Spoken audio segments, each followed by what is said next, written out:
It's about history. It's about preservation. It's about sense of place here on Eastern Long Island. With Esperanza Leon, I'm Irwin Levy, and this is Our Hamptons.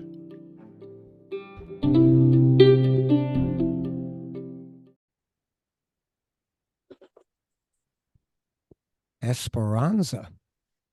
Well, hello, Irwin. Now, granted, Our Hamptons podcast audience, this episode will probably air in March, but let's just say we're coming off holiday break, Esperanza. So happy holidays to you and your family. Hope you had a great holiday. And Thank you. Likewise.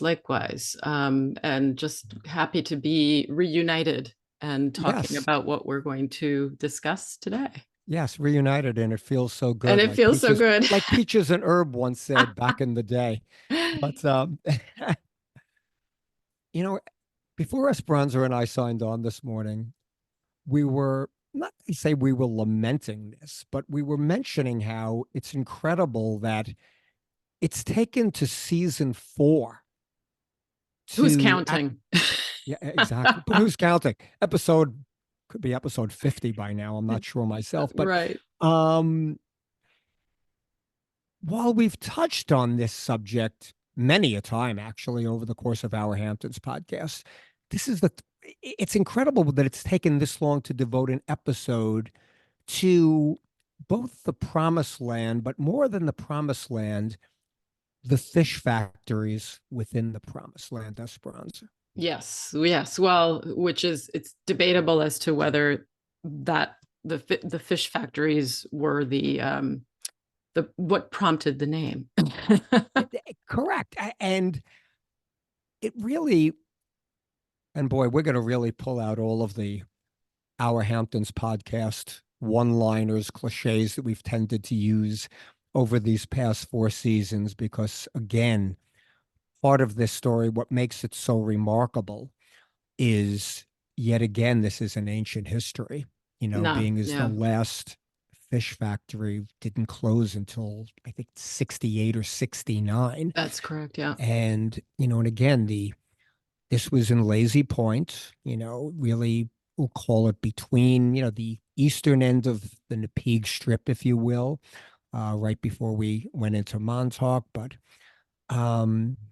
now, certainly very high-end real estate properties all along these areas where the fish factories were. But needless to say, Esperanza, back then, not many residences, and for a variety of reasons, most of all, the smell that these fish factories generated. But why don't we get right back into it? We have a couple of good sources. Laura Eudler wrote a little column from Behind the Hedges in 2019, which was really pretty effective. Laura's been a contributor to Our Hamptons podcast in the past with her anecdotal things, but Esperanza also knows a lot about Menhaden and the fish factories.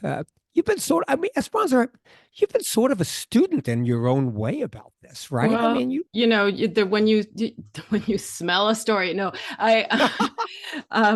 it's very clever, by the way. It's interesting because having grown up out here, driving to Montauk, you knew Napeague Stretch, right?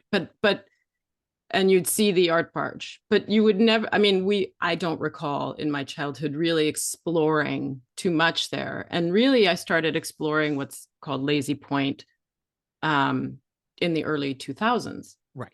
I fell in love with all those little fishing cottages and everything. And this hulking, rusty building that had a abandoned railroad track leading to it. And I was, so intrigued by this all. So, the whole story of Menhaden bunkerfish came later to me, but I will say, and I'm not sure if this is a story that I wish I had, researched more in this aspect, but our family home in East Hampton was owned by a Captain Edwards.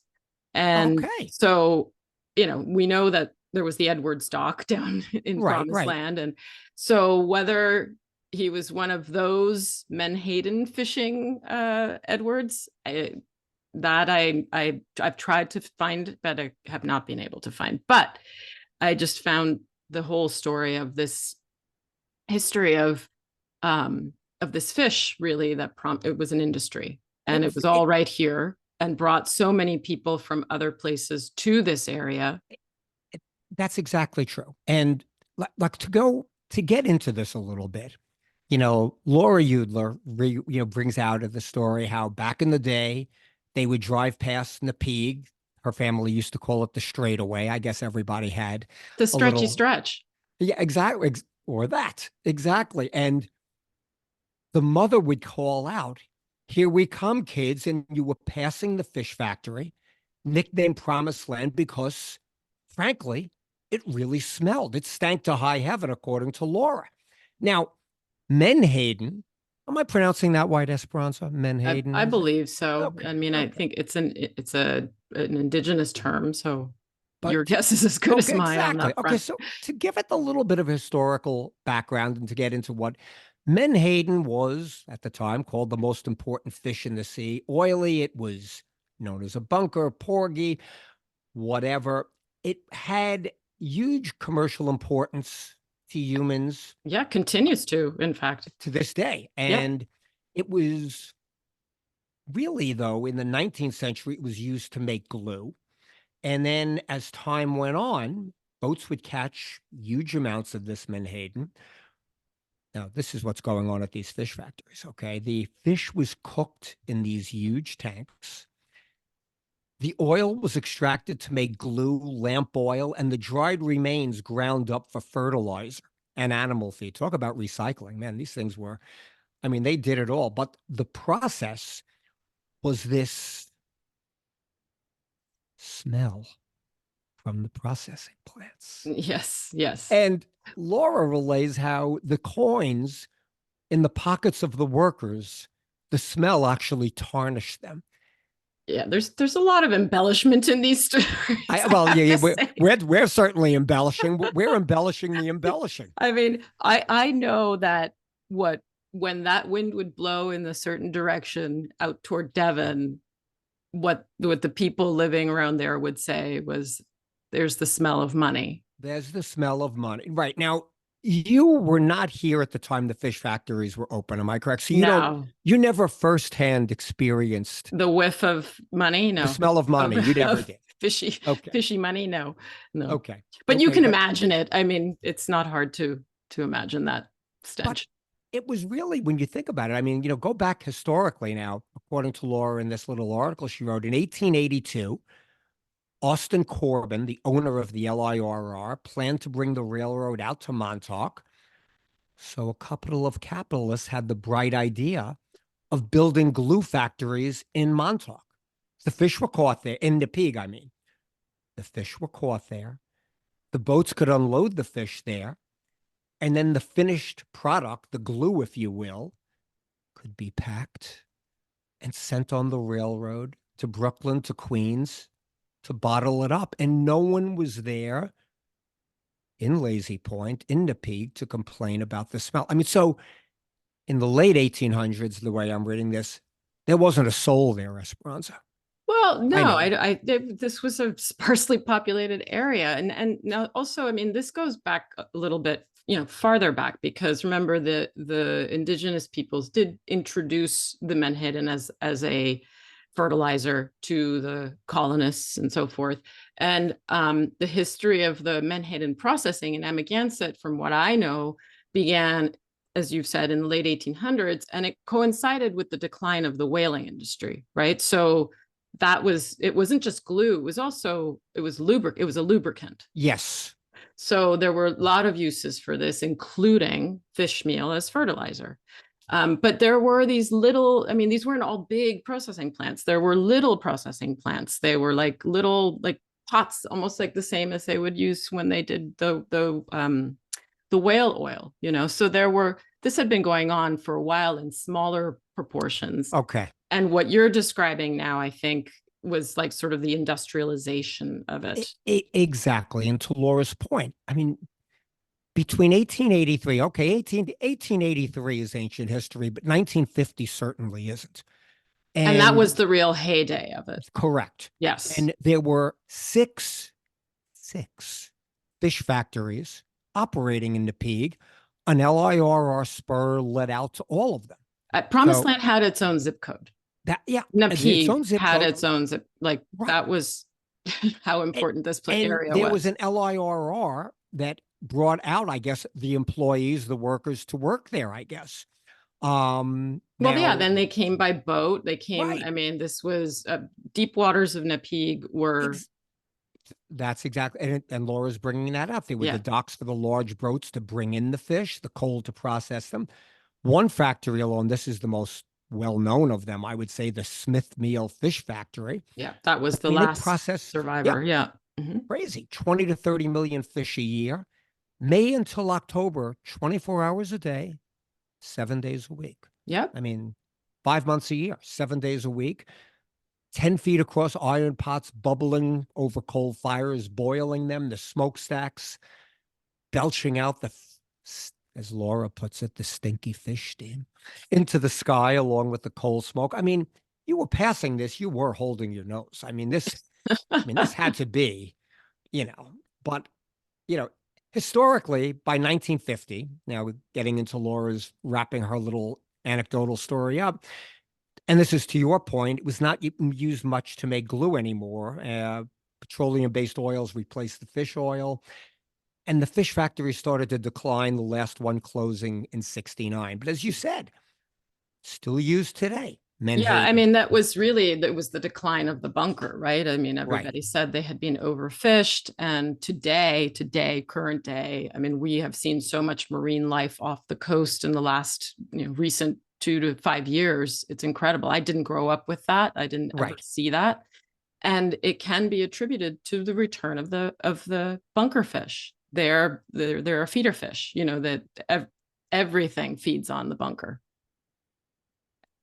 including us with our omega-3s. Esperanza Leon, Bay Woman. I know a lot about this. I'm impressed, honestly. Seriously? Yeah. How does that surprise you, Erwin? You're not just embellishing here. You're talking from knowledge here. This is impressive. Well, when I worked at the D'Amico Institute, Okay. otherwise known as the Art Barge, we Right. did an exhibition devoted to this topic because Mabel and Victor, that was where they first arrived, was at Promised Land in the summer of 1939. I mean, it was like a pivotal moment for them, the D'Amicos.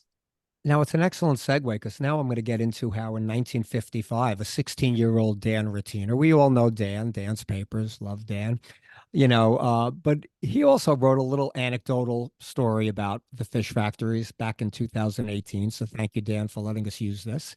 Um, and in his inimitable fashion, of course, he embellishes how the first thing that would assault you with the 20 huge billboards, hoping Oh, to yeah. entice you to board a fishing boat, stay in a motel, or buy an ocean view lot in Hither Hills for $5,000. Just call the phone number. But so a 16-year-old Dan, when his family was moving to Montauk from New Jersey, would talk about driving by the fish factories. And, when you came down that hill by the stretch, it's often foggy there. And when the wind was coming from a certain direction, you could smell that awful stink of dead fish, or as Esperanza Leon puts it, the smell of money. And the Brattina family, again, they were coming from suburban New Jersey, would talk about all this. Well, wait a minute. I didn't know the Great Neck connection here, Erwin, also. I don't know if there was a great, I read that. There was. I did a Apparently it double was, take. I think he New was Jersey really, by Great Neck.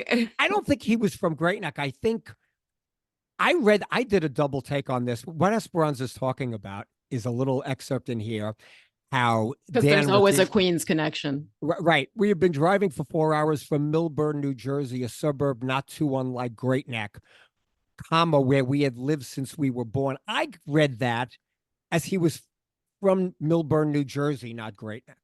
But The first time I read it, I said, "Wait a second, Dan is from Great Neck." So Yeah, it's confusing because it is a little confusing, what's but the reference to Great Neck for, except that maybe he to lived com there. or to compare it to Millburn, New Jersey, to give people an idea of what Millburn, New Jersey was like. What I if they don't don't know really. what Great Neck is like? Anyway, that's I don't such know. a I've just never been to Millburn, New Jersey, so I couldn't tell you. Is it just another kind of suburb the well, way a Great Neck? apparently it's just like Great Neck. Apparently, whatever Great Neck is. I Anyway, mean, a Great Neck is a very different place than 40 years ago. But again, since this isn't called our Great Neck podcast, we won't go down there. But but again, Dan just sort of embellishes a little bit more on what Laura was saying. Basically the same story. Dan also brings out how it was a lot of Portuguese immigrants, African Americans working in these factories. yeah. Also, you mentioned indigenous people. I wonder, were the indigenous people involved in the factories, as to the best of your knowledge? That I don't We know, think that was before. because remember at that point, as early as Arthur Benson, the Right, Montaukett had been deemed extinct. They right. weren't a tribe, they weren't a nation, they weren't anything. So really, who knows? I mean, most of those populations had been moved to Right. Sag Harbor, other places. So I really, I don't know. I do know that the African American workers came primarily from the South. And that was one thing that I remember with Mabel and Victor D'Amico was Mabel in particular loved the sea shanties. They would have all of these songs that they would sing, and she really Okay. had a great uh, you know admiration for that and how hard they worked while they sang. Very good segue bringing in Arthur Benson too, because that's the part of uh, the story that Dan Ratiner is bringing out. How in the beginning of the 20th century, um, a couple of friends of Arthur Benson. Now, Arthur Benson at this point basically owned Montauk. He owned the wilds of Montauk, as Dan's describing it here. Yeah, his hunting grounds. That's exactly right. I mean, Montauk was basically his hunting lodge. Exactly right. And the millionaires he invited out, and this is well-known part story. I mean, the Cincinnati families from Procter and Gamble, William Cooper Procter and Richard Levering, Lever brothers.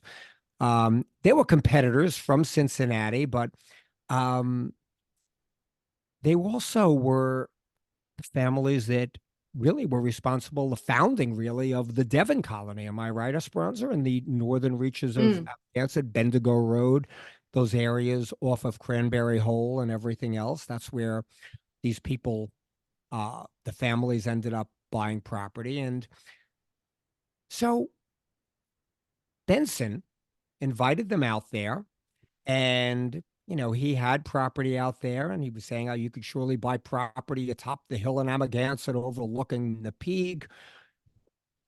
So when they returned to Cincinnati, according to this folklore from Dan Ratiner, they called long distance to an East Hampton realtor who told them they would like to build two identical mansions atop that hill. And the agent thought about telling them of the smell, but in the end decided not to do so. Not so ethical, maybe, but he had two rich people here from Cincinnati that he knew weren't going to spend, 52 weeks a year here. So anyway, these two homes were constructed. I think these homes exist still to this day, if I'm not mistaken. But they wanted electricity. A power plant was built out of view of the fish factories. Portuguese immigrants. I didn't realize there was such a Portuguese immigrant Yeah. out here at this time. But they built 100-foot long dock extending into the bay.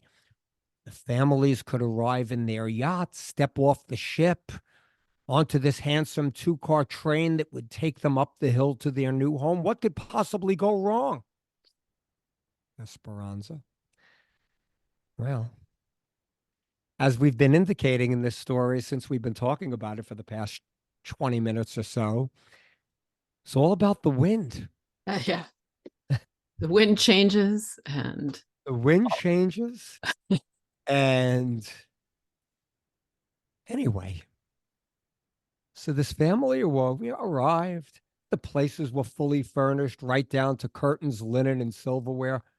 Hey, it was almost like Leisurama. But yeah, right. They ate dinner, they went to bed, and just before dawn, the wind changed. Like, this dad's spinning a good yarn again. I mean, I'm going to go with it. This is true, but the families awoke, coughing, gasping, and then raced for the train to take them away from all this. to their yacht.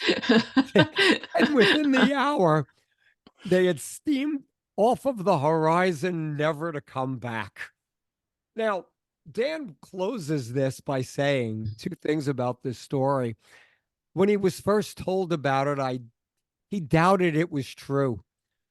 But in 1955, the two mansions were still there, though abandoned, along with the carriage houses and servants' buildings. So I don't know what the real storyline of this is. Dan's claiming it was true. Again, there was this Procter and Gamble levers. There was that connection. Oh no, that's all true. I mean, I just wonder how quickly the turnaround was. Yeah, if it was really an overnight stay like that. But yeah, I mean, probably, there's always a truth to these oral histories. I think that's really true. But we're going to start wrapping this up, Esperanza, briefly with a very cool blog I found when we were doing the research for this topic. It was called East End Then, a blog by Bruce Backlund. Esperanza is familiar with this blog as well when she was doing some research when she was at the D'Amico property. But, we're just going to sum this up. I mean, he wrote this, how in the fall of 71, going back 50 plus years, our sweet spot, the early 70s, he took a job out of high school to work at Parsons Electric. Get a load of this, Esperanza, an electrical contractor and appliance store on Newtown Lane. I Oh, man. I can't say that I remember it vividly, Right. but I know we have receipts from Parsons. Oh gosh. I know we do, because that's where you would get your appliances, refrigerator, Right. all that stuff. Yeah. And again, in circa 1970s East Hampton, you could support a business that was an appliance store with an electrical contractor where the Parsons had a few trucks in the back and everything else. But well, the trucks I love, they parked in the Rue de Chane parking lot, right, which, exactly. today is just packed with luxury vehicles. Completely true. But wow. Yeah, there And were. and I mean, this just as an aside, Ralph George, who ran the shop, he was actually the Marine Patrol back in the day, also, like probably by the 80s, I think. So Okay. I think after Parsons had closed. So we knew him. He saved my father. Well, my father would say he almost killed him, but he saved my father from capsized sailboat. Yeah. Oh, okay. Very good inside scoop from Esperanza. So thank you for that. I mean, so anyway, they had to go do some work apparently at the fish factory because by early 72, everything was no longer in operation. They had to disconnect some motors at the Smith mill. They were sending them down south. Um, so they arrived, we're going somewhere with this. Don't worry. We're going to wrap it up with a very cool ending to this story. Um, there was a skeleton crew still working at the plant in 72, keeping it maintained in the event that it resumed operations, which it didn't. And there were great pictures. We'll post some of these when we post this episode, but there were great pictures he included in this. The foreman of the small crew still left at Smith Mill was a Don Dunphy. Does that name ring a bell to you, Esperanza? It does. I mean, Dunphy's they're still around. Yeah. Okay. And he lived in a small cottage in Lazy Point that the company owned. The plant was spread around many acres. And, he goes in and sort of tells a little bit of background about it. To this day, the secret ingredient in WD-40 is reported to be bunker oil, how many purposes this thing served. But this was really my favorite part of this story, Esperanza, not the work that they were doing at the small Lilco transformer on the property, which had problems due to the salt spray on the insulators, and they had to clean that with a product. But at lunchtime, Esperanza, they sometimes stopped in and drank at a middle of nowhere bar called Merrill's Irish Mist Inn in Lazy Point. Now, there is a Merrill's Lane in Lazy Mhm. Point, Esperanza. You were familiar with the street. I was. When I tell you this is the middle of nowhere, this was not, okay, you could say Shore Road or Lazy Point Road. Those are the main drags, if you will, in Right, Lazy right. Point. This Merrill's Lane was like a dead end. I mean, I've been on Yes, this street, as you have, I'm exactly. sure. There's trailers there. There's a Right. couple of It's upscale remote. houses, right? But there was a place, Merrill's Irish Mist Inn, and there was an East Hampton store ad. We will post this when this episode comes to play, from 1960. Al and Mary Merrill owned this restaurant. More importantly, bar, Bar. restaurant, and restaurant. But so they stopped and now that's, we talk a lot about on our Hamptons podcast about sense of place and folklore and everything else. Esperanza, could you think of anything better to do on a lazy, predominantly off season, perhaps afternoon in very sparsely populated Lazy Point, sparsely populated even to this day, really, Hmm. Hmm. and stop and have lunch and a drink at Merrill's Irish Mist Inn? Yeah, between 12 and 2:30. I think they reopened Lobster, soft shell crab, clam chowder, filet of Flounder. flounder. Did they open at 5 for dinner? 5:30 to 10. Come It's on. the best. It's the Come best. on. I mean, Esperanza, how many times have we said on our Hamptons podcast, transport yourself to a place in time? How about circa 1970, Lazy Point, the fish factories having just closed down, a crew from Parsons Electrical doing whatever kind of work they're doing, and then they say, hey, let's mosey on over, have lunch and a drink. At Merrill's, yeah. Come on, Yeah. come on. I mean, that makes going to Cavanero's on Newtown Lane pedestrian. Yeah. Nicely said. Nicely put. Yeah. Seriously. Montauk it, schmontauk it. Exactly. This was Merrill's Merrill's. Irish Mist Inn in Lazy Point. Alan Mary greeting you at the door. Ah, Those were the days, Irwin. Esperanza. How can we really find that time machine so we can really go back and do this? Can Truly, you truly. imagine? Well, I just to close it up. I mean, these stories are so wonderful. Bruce Backlund was a great resource. I also spoke with Mr. Clark, David Clark, whose family owned the Smith Meal Factory, and who, fortunately, and people may know this, may not know this, all of that land is now state park. It's in a Peak Right, State Park. And so even the hulking rusty building that's still there is part of that state park. And then of course you've got the fish right. farm next to that with Marie and her husband. It's just there's so many interesting personalities and people who Yes. have these stories still that Yeah, are worth delving into. completely true. That one, that was a lot of fun. And we still don't know why it's named Promised Land. No, no, but you know, I'll be thinking of the Irish Mist Inn for a long time. Yeah, we'll stick with that image. Exactly. As always, Esperanza, Irwin. great journey. Thank you Yes. so much. Thank you.